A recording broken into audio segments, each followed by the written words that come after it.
The text came at 11:14 on a Wednesday morning while I was standing on a job site with concrete dust on my boots and a 2x4 in my hands. 8 words. I counted them later. No old people allowed at Sienna's party, okay? I read it twice. Then I put my phone in my back pocket, finished marking the measurements I'd been on, set the board down carefully, and walked to my truck.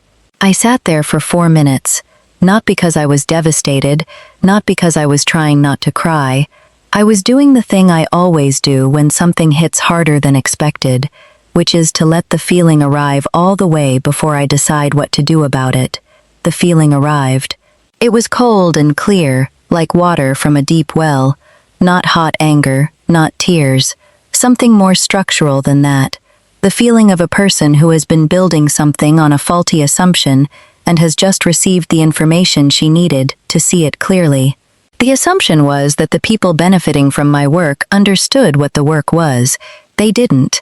And that gap between what I'd given and what they'd understood they were receiving was the whole problem in a single text message.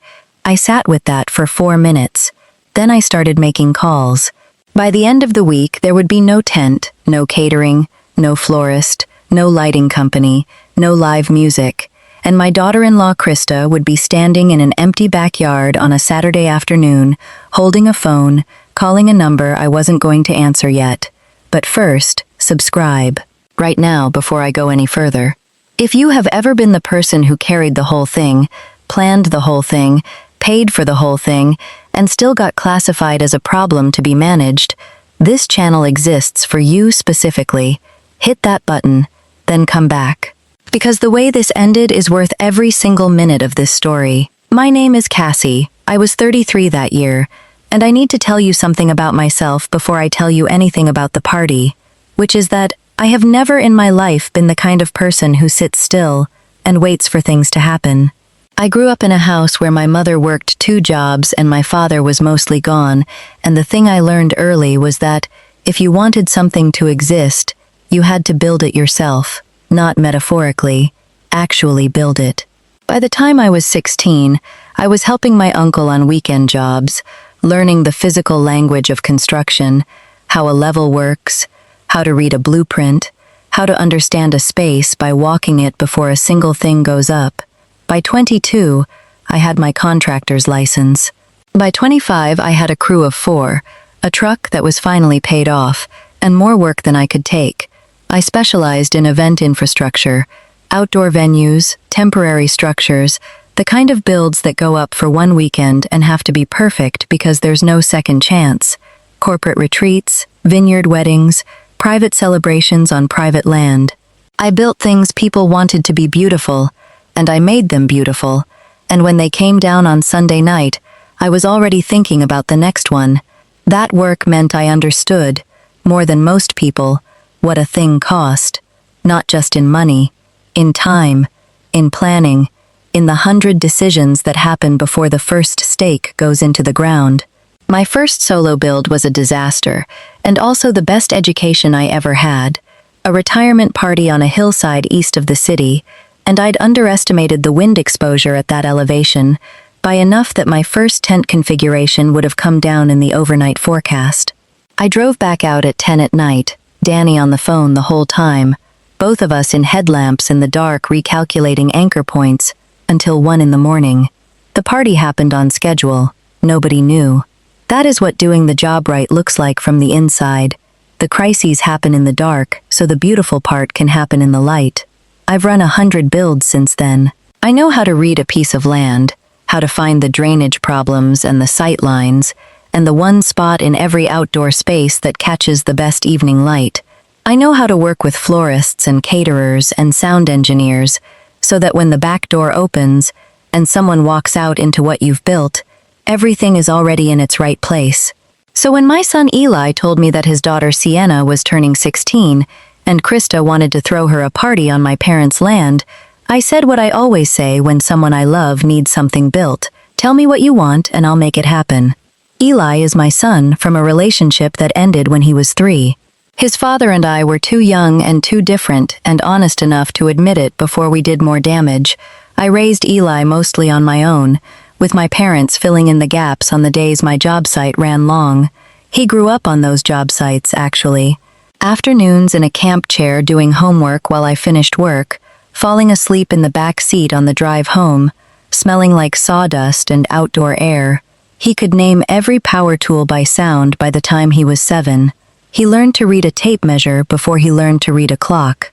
Some of my best memories are those late afternoons, the crew gone, the two of us walking through whatever I'd been building that week, me explaining what everything was and why, him asking questions in that serious way. Small kids ask questions when they actually want to know. He didn't end up in construction. He went into finance, which surprised me a little and then didn't, because he'd grown up watching me do the math on every job, calculating load and cost and margin in my head, and then on paper, and numbers had always made sense to him. He was good at his work, reliable, precise, the kind of man his colleagues trusted. But somewhere in the years of his marriage, the boy who'd asked why about everything had become a man who mostly asked, how do we keep things smooth? That's what happened, I think, when a person spends enough years in a household where conflict has a cost. You learn to manage around it instead of through it.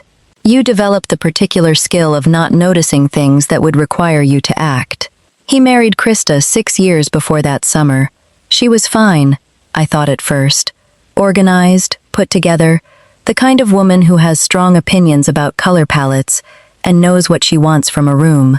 Those are not bad qualities. But somewhere in those 6 years, fine had curdled into something I didn't have a clean word for. Not hostility exactly, more like the specific contempt people develop for things they've decided don't threaten them. I was, in Krista's picture of the world, a woman who worked with her hands. That was the full file. The rest of me, the business I'd built, the license, the crew, the years, the specific expertise that had made me more money than she probably assumed. None of that had ever made it into her picture because she'd stopped looking at the edges of me long before she'd seen the whole thing. She called me a handyman once, at a family dinner, describing me to a friend on the phone. Eli's mom does handyman work, kind of a contractor thing. She said it warmly, the way people say things they mean as harmless and don't notice are cutting. I had been, that week, overseeing a $40,000 outdoor build for a tech company's annual retreat. 40 people on my job site. 3 cranes. A deadline that didn't care about anyone's feelings. I let it go. I was good at letting things go. What I was less good at, as it turned out, was letting things go until they were done with me. There had been small things before the handyman comment. The Christmas she gave everyone a card with a personalized note inside, and mine said, "Happy Holidays, Cassie," nothing else, while everyone else's had a memory or a joke or something that meant she'd thought about them for more than 30 seconds. The time she cut me off at a dinner mid-sentence to ask Eli about his work trip, right as I'd been explaining the load calculation problem we'd solved on a particularly tricky hillside build, the way she said my parents' names when talking about the land, Grandma and Grandpa's property, with the slight possessive warmth of someone who'd claimed a thing she'd walked through twice. None of it was enough to confront. That's how it works. I've come to understand. The small things are designed to be beneath confrontation. They accumulate invisibly, the way sediment does, until one Wednesday morning, a text arrives with 8 words, and the sediment is suddenly a wall. The party planning started in March. Sienna was turning 16 in July, and Krista wanted something big. She'd been saving inspiration boards since Christmas, photos of tented outdoor celebrations with Edison lighting, and long farm tables, and flower installations that looked like the garden had grown up through the furniture. My parents' back property was 10 acres of flat grass and mature oaks behind their house outside the city. It was perfect for what Krista wanted. She'd seen it at a family event 2 summers before, and had been mentally holding it ever since. My parents agreed easily, the way my parents agree to most things involving their grandchildren. The land was theirs, and the love was unconditional, and they said yes before she finished asking. Then Eli came to me. Not Krista, Eli. That detail would matter later. "Mom," he said over coffee at my kitchen table in early March, "Krista wants to do this thing for Sienna on Mom and Dad's property. It's going to need some work. Infrastructure. A real tent, lighting, the whole setup." "How much work?" I asked. Because this is always the first question. He showed me the photos. I looked at them the way I look at job sites when I'm first seeing them, measuring the space against the vision, calculating what it would take. "That's a real build," I said. "Not a pop-up. You're talking a sailcloth tent, proper anchoring, electrical run from the house, a generator backup, ground leveling around the oak. 8 to 10 hours of setup, another 6 to strike it. Can you do it?" I looked at my son, this man who'd grown up in camp chairs on job sites, who knew what I did, and what it cost, and what it meant when I said yes to something. "Of course I can do it," I said. "I did it for free." I want to be absolutely clear about that, because it matters to the rest of the story. I didn't charge my parents a rental fee for equipment. I didn't charge Eli a labor rate. I called in a favor from my tent supplier, who owed me for 3 referrals that year, and got the sailcloth at cost. I sourced the Edison lighting from my own storage unit, 300 feet of it, bulbs I'd bought for a vineyard job and never used. My crew would get their standard day rate, which I paid out of my own pocket, because I don't ask people to work for free, even when I'm working for free myself. My contribution to Sienna's party was somewhere around $6,000 in deferred cost, and another $4,000 in labor, $10,000 of yes before the first stake went in. I didn't tell Krista any of that. Not because I was building leverage. I want to be honest about that. I did it because Sienna was my granddaughter, and the party was for her, and I didn't want the gift to have a price tag on it. Invisible generosity, again. You'd think I'd have learned. April and May went by in blueprints and logistics. I walked the site with my crew chief Danny, a guy who's worked with me for 9 years and can read my shorthand like a second language. We marked the tent footprint, identified the electrical run, planned the generator placement. I was in contact with the florist Krista had hired, a woman named Bex who did beautiful work and knew how to coordinate with infrastructure. We mapped out where the installations would go, against my poles and rigging. Krista came to one site walk. She walked around pointing at things she wanted moved, and I moved them, and at the end she said, "This is actually going to be really good," with the specific surprise of someone who expected less. I noted the surprise and let it go. Sienna came out on a different afternoon in May, without her parents, just with my mother who'd brought her out to look at the oaks and pick which one she wanted lights in. She was 15 then, still 2 months from 16, and she had that quality some teenagers have of being more present than most adults, the kind of attention that makes you feel actually looked at. She found me measuring the ground clearance under a low branch and asked what I was calculating. I explained, in actual terms, not dumbed down, load distribution, the weight of the rigging versus the tensile strength of the branch, why I wouldn't touch that tree for anchoring, even if it looked sturdy. She listened with her whole face. "How do you know all of this?" she asked. 20 years of being wrong and fixing it," I said. She laughed. "Can I help with anything?" I gave her the measuring tape, and she held one end while I marked the other, and she asked questions the whole time, real ones, the kind that showed she was actually tracking what I was saying. When we wrapped up, she said, walking back toward the house, "This is going to be the best thing." That memory sat with me later, the way she said it, with the uncomplicated certainty of someone who hadn't yet learned to qualify their excitement. It was for her. All of it was for her, and that's the thing that made the text, when it came, land the way it did.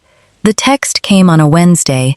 No old people allowed at Sienna's party, okay? I should explain the context, because the text didn't arrive in a vacuum. My parents had mentioned at dinner 2 weekends before that they were looking forward to seeing Sienna's face when she saw what the backyard looked like all dressed up. They were picturing themselves there. Of course they were. It was their land. They'd given it. They loved Sienna. Krista had apparently been thinking about this and had reached a decision and expressed that decision to me in 8 words on a Wednesday. No old people. Covered my parents, who were 67 and 71. It covered my aunt, who'd driven 4 hours to be at the last family birthday. And depending on where Krista drew the line, it might have covered me, at 33, which was apparently the wrong kind of age for a 16-year-old's party. Mostly, it covered the people who'd given the land, given the love, given yes without hesitation. I sat in my truck for 4 minutes. Then I called Danny. "Hey, the July build. I need to talk through the timeline." "Yeah?" His voice carried the particular wariness of a man who's worked with me long enough to know that tone. "We may be striking the whole thing before setup." A pause. "You want to tell me what happened?" Text from the client's wife. "I'll fill you in. Can you hold Thursday afternoon?" "For you?" "Always." Second call was to Bex, the florist. "Hey Bex, I have a situation developing on the July party. Can I call you Thursday to discuss contingency?" She was professional and warm and didn't ask questions. "Of course, I hope it works out." Third call was to Eli. This one I thought about before dialing. Eli was my son. He was also a man who had, in 6 years of this marriage, developed the particular skill of not seeing conflict until it arrived in the room with furniture. He wasn't a bad person. He was a person who had decided, somewhere along the way, that the path of least resistance was the path that kept his household calm, and that the cost of that path was usually paid by someone else. He picked up on the second ring. "Hey Mom, what's up?" "I got a text from Krista," I said, "about the party. Did you know she was sending it?" A pause that told me everything. He knew. Maybe not the exact words, but the general shape of it. She was just trying to make sure Sienna had the right vibe for her age group, he said, already in the voice of a man smoothing. "Her age group," I repeated. "You know how it is. Teenagers, they don't want to feel like it's a family thing, more of a friends thing." "Your grandparents gave us their land," I said quietly. "They're expecting to be there. Did Krista talk to them?" Another pause. Longer. "I don't think she's thought through the grandparent angle yet." "The grandparent angle," I said. "Eli, I have $6,000 of my own equipment going into that build. I have a crew coming on my personal tab. I called in a favor for the tent. I've been on that site 4 times. None of that was a job for me. That was a gift. You understand that, right?" His voice went careful. "Mom, I need you to talk to Krista before Thursday," I said. "I'm not asking you to make a scene. I'm asking you to have a real conversation about what this party actually is and who it belongs to. Because if Thursday comes and nothing's changed, I'm going to have to make a different decision about the build." "You wouldn't cancel it," he said. Not accusatory, more the voice of someone testing a floor they'd thought was solid. "I don't want to," I said honestly. "This is for Sienna. I love Sienna. That hasn't changed. But I'm not building a $10,000 party on land that belongs to people who aren't allowed to be there." I let him sit with that, and then I said goodbye, and I meant it warmly, because I love my son even when he disappoints me. Thursday came. No call from Eli, no text from Krista. Friday morning, nothing. I drove out to my parents' property Friday afternoon. My mom was in the garden when I pulled up, her hands in the dirt, the way she's always been most herself. My dad was on the back porch with a coffee, watching the trees. That sight, those 2 people on that land they'd tended for 30 years, made something ache in my chest that I hadn't expected. I sat on the back steps and told them both what Krista had sent me. My mother went very still. My father set his coffee down on the railing. Neither of them said anything for a moment. Then my dad said, "She sent that to you in writing?" "Text message," I said. "Wednesday morning." He looked out at the oaks. His face did something complicated. Not anger exactly, more the expression of a man recalibrating something he'd been reading wrong. "I thought she liked us," he said, and the quietness in his voice made it the saddest thing said all week. "I think," I said carefully, "that she likes the land." My mother pulled off her gardening gloves, 1 finger at a time, and sat down next to me on the steps. She looked out at the footprint I'd marked in the grass, the stakes I'd put down, the geometry of the thing I'd been building toward. Does Eli know? She asked. Yes. What did he say? That Krista was thinking about Sienna's friends, that they'd talk about it. They didn't. My dad picked his coffee back up. He held it without drinking. What are you going to do? My mom asked. What I should have been clearer about from the start, I said. That this was a gift, not a venue. She reached over and squeezed my hand once. That was all. My mother doesn't waste words when a squeeze will do. I made the calls Saturday morning. Danny first. We're standing down the build. Got it. I'll tell the crew. No questions. That's what 9 years looks like. Bex was gracious, and quietly unsurprised in the way of someone who has worked in events long enough to know that family is usually the wild card. She had another job she could redirect her team to that weekend. She thanked me for the early notice, and said to call her when the next real build came up. The tent supplier took a bit more handling because there was a partial deposit involved, but I'd sent enough business his way over the years that he absorbed it without complaint and told me the equipment would just go back into rotation. The lighting and the generator and the rigging, those were mine. They went back in my storage unit Friday night, Danny and I loading them in the early evening, the sky going orange over the tree line. I didn't call Eli. I didn't text Krista. I sent one message to Eli on Saturday morning, simple and direct. The build is canceled. Equipment is standing down. I've notified all vendors. I'm sorry this is how it worked out. Sienna's birthday still matters to me, and I'd like to celebrate with her separately when she's ready. Then I put my phone face down and went for a long drive. I want to pause here, because I know what people expect from this part of the story. They expect the explosion, the confrontation in the driveway, Krista crying, Eli shouting, the dramatic reveal of everything I'd put in. It didn't happen that way. I think because the reveal had already happened, in the text itself, and in Eli's careful silence for 3 days, and in Krista's assumption that 8 words on a Wednesday were an adequate way to communicate with the person holding up her event. By the time they understood what was gone, there was nothing left to argue about. The thing was simply not there anymore, the way a foundation isn't there after you've built on something that turned out to be hollow. Eli called that afternoon. His voice was the voice I'd been half expecting, the one that came after the floor dropped out. Mom, the tent company said the order was canceled. Bex called Krista and said you'd released her. What happened? I canceled it, I said. I told you Thursday was the deadline for a conversation. The conversation didn't happen. We were going to talk this weekend. We just hadn't gotten to it yet. Sienna's party was in 3 weeks, Eli. There was no version of this where we ran out of time for that conversation. You ran out of willingness to have it. Those aren't the same thing. Silence. The good kind. The kind that means something is being absorbed. Mom, Sienna doesn't know any of this. She's going to be devastated. I know, I said, and I meant it, because that part hurt. That's the hardest thing about this. Sienna didn't send that text.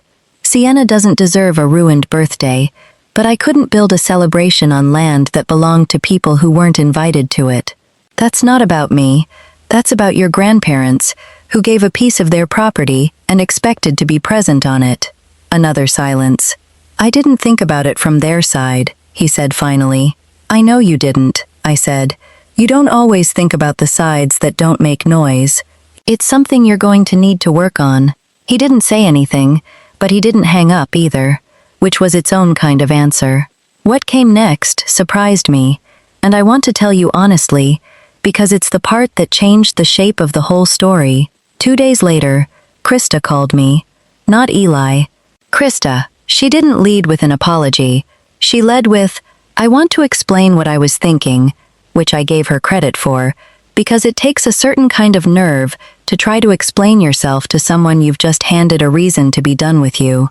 She said the party had gotten away from her in her head. She'd been so focused on Sienna's friends, on making it feel young and fun and not like a family obligation, that she'd stopped thinking about who else was part of the picture. She said the text was thoughtless. She'd known it the second she sent it, had sat with her phone in her hand afterward, and hadn't known how to walk it back. Why didn't you just call me? I asked. not accusatory, actually curious. A long pause. "Because I was embarrassed," she said, "and I thought maybe you hadn't read it yet." And then a day passed, and it felt too late to pretend it hadn't happened. That was probably the most honest thing she'd ever said to me. "Krista," I said, "here's the thing about not walking something back. The longer you wait, the heavier it gets." That text sat for 3 days, and in those 3 days, I walked the site with Danny, I wrote the cancellation emails, I drove to my parents, and watched my father put his coffee down when I told him. 3 days of wait on a thing you could have corrected in an hour. She was quiet. "I'm not telling you that to hurt you," I said. "I'm telling you so you know what waiting costs. Now, tell me the actual thing. What did you want the party to be?" And then she really talked. Not the managed version, the real one. She'd wanted it to feel like Sienna's night, her world, her friends, the kind of party where a teenager could be fully herself without performing for adults who needed to be entertained. She'd seen too many sweet 16s that were really parties for the parents, the grandparents beaming, and the kids standing stiff in a formal dress, while relatives she saw twice a year asked about her grades. "I understand that," I said when she finished. "That's a real thing to want for her. But the way you solve it isn't to write off the people who love her, it's to design the night so she gets both." Silence. "I didn't know what you were putting in," she said then. "Eli told me this weekend. I assumed you were managing vendors. I didn't understand what managing vendors actually meant when it was you doing it." I thought about that for a moment, about the long habit of invisible, the gift without a label. "That's partly my fault," I said. "I don't usually explain what things cost when I'm doing them for people I love. But I should have, not for credit, because people make better decisions when they understand what they're deciding about." She was quiet again. Then, "Is there any way to put it back together?" I looked out my kitchen window. The sky was doing something nice with the clouds. "My tent supplier has a different structure available, not the sailcloth, a clear span frame tent. Bex can rework her timeline if I call her today. The lighting's in my storage unit. My crew's still available." I paused. "But I need 2 things first. I need a real conversation between you and Eli's grandparents, by phone, today, where you tell them the truth about what you sent, and where they land on coming. Not a text. A call, and I need you to tell Sienna that her grandmother built this for her, not the contractor, her grandmother." Silence on the other end. Then, quietly, "Okay. Okay means you'll do it." Or, "Okay means you're thinking about it." "Okay means I'll do it. Today." She did. My mom called me that evening, still with the careful voice she uses when something has moved her. "She called," she said. "I know." She was crying. "I think she meant it." "I think she did too," I said. "Are you rebuilding it? If you still want to be there." My mother made a sound that was somewhere between a laugh and a sigh. "Cassie, we gave that land because we wanted to watch Sienna's face when she saw it. Of course we still want to be there. We rebuilt it. Different tent, same footprint." Bex performed a minor miracle with the floral timeline, the way great vendors do when they believe in the work. My crew came out Thursday to set it and nobody complained, partly because they're good people and partly because I bought lunch both days. The party happened on a Saturday in July, warm and golden, the way July evenings sometimes are when they decide to cooperate. I arrived early, the way I always arrive, to walk the space before anyone else got there. Danny had the crew out Thursday and Friday, and they'd done the work clean, the way they always do, the clear span frame going up straight and true, the lighting run from the house with the generator backup sitting quiet at the side, the flooring panels laid level across the ground, so Sienna's friends could dance without catching a heel. Bex's crew came in Friday evening and worked until 10.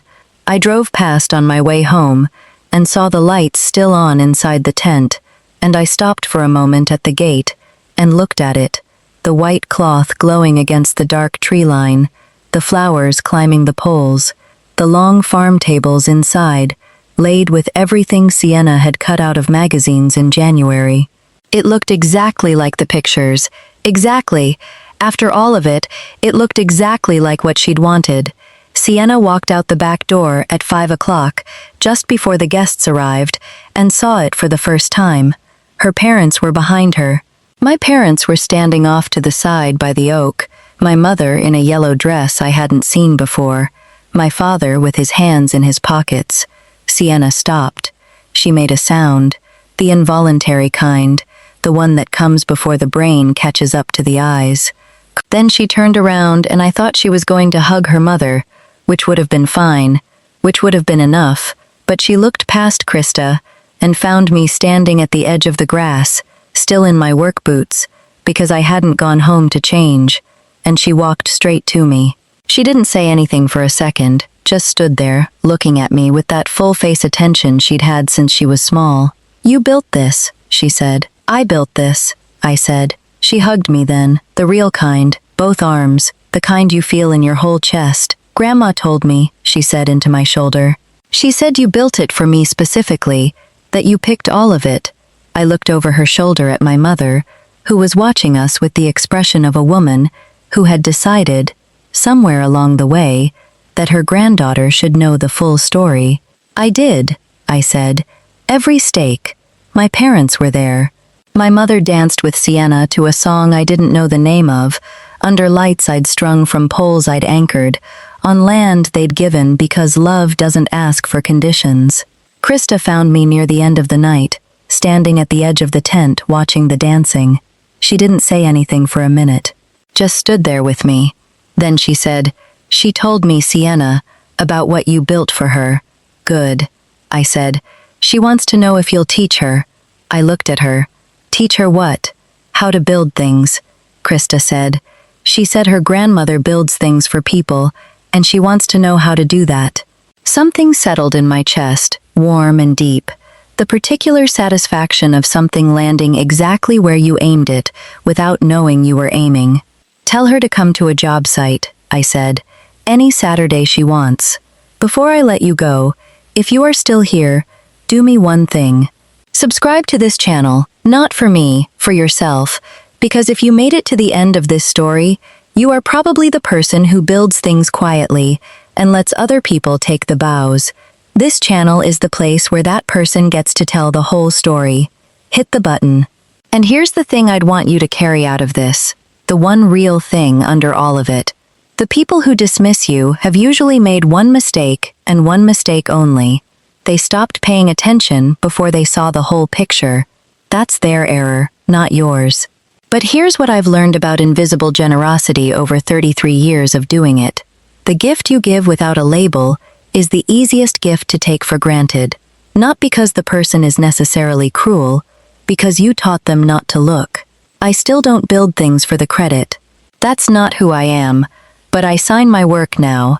I let people know what I carry, not as a warning, just as a truth. Sienna knows who built her party.